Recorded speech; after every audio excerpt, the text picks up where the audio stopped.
Selamat datang di Geografi Channel. Kali ini kita akan bahas mengenai karakteristik wilayah daratan dan perairan di Indonesia. Yang pertama adalah wilayah daratan di Indonesia, meliputi atau mencakup dataran tinggi, dataran rendah, pegunungan, gunung, pantai, dan delta. Dataran tinggi disebut juga plateau atau plateau. Adalah dataran yang luas terletak pada ketinggian 300-600 meter di atas permukaan laut. Jadi poinnya adalah ketinggiannya berada di 300 hingga 600 meter di atas permukaan laut. Kemudian dataran rendah. Dataran rendah merupakan wilayah dataran yang relatif datar, luas dan memiliki ketinggian kurang dari 200 meter di atas permukaan laut. Kemudian ada gunung. Gunung merupakan bagian yang menonjol yang terdapat di bumi, atau bisa juga berupa bukit yang tinggi dan besar dengan ketinggian lebih dari 600 meter. Jadi syarat untuk disebut sebagai gunung adalah memiliki tinggi lebih dari 600 meter di atas permukaan laut. Selanjutnya ada pegunungan. Pegunungan adalah rangkaian gunung. Jadi ketika gunung tadi hanya satu dataran yang menonjol, pegunungan adalah rangkaian gunung yang saling menyambung satu sama lain, tinggi, luas, dan memanjang dengan mencapai ketinggian lebih dari 700 meter di atas permukaan laut. Sehingga di daerah pegunungan udaranya sangat sejuk dan segar. Selanjutnya ada pantai. Pantai adalah wilayah yang menjadi batas antara lautan dan daratan. Kemudian ada delta. Delta adalah daratan yang berada di muara sungai.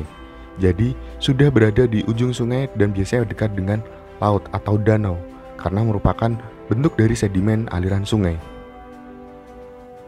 Selanjutnya adalah karakteristik perairan Indonesia. Wilayah perairan Indonesia bisa mencakup atau meliputi danau, sungai, laut, teluk, selat, dan rawa. Yang pertama adalah danau.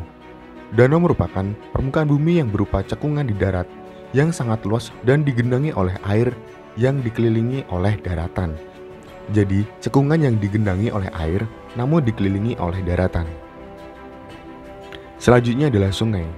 Sungai merupakan bagian dari permukaan bumi yang rendah dan bisa berupa aliran air yang mengalir dari dataran tinggi menuju dataran rendah atau biasanya dari hulu menuju hilir. Kemudian laut. Laut merupakan bagian permukaan bumi yang luas, digenangi air yang dalam dan paling rendah. Selanjutnya ada teluk dan tanjung. Teluk adalah tubuh perairan yang menjorok ke daratan dan dibatasi oleh daratan pada ketiga sisinya. Jadi teluk adalah perairan yang menjorok ke daratan. Pada gambar ditunjukkan oleh lingkaran berwarna kuning. Sedangkan tanjung adalah daratan yang menjorok ke lautan. Tanjung yang luas biasa juga disebut semenanjung.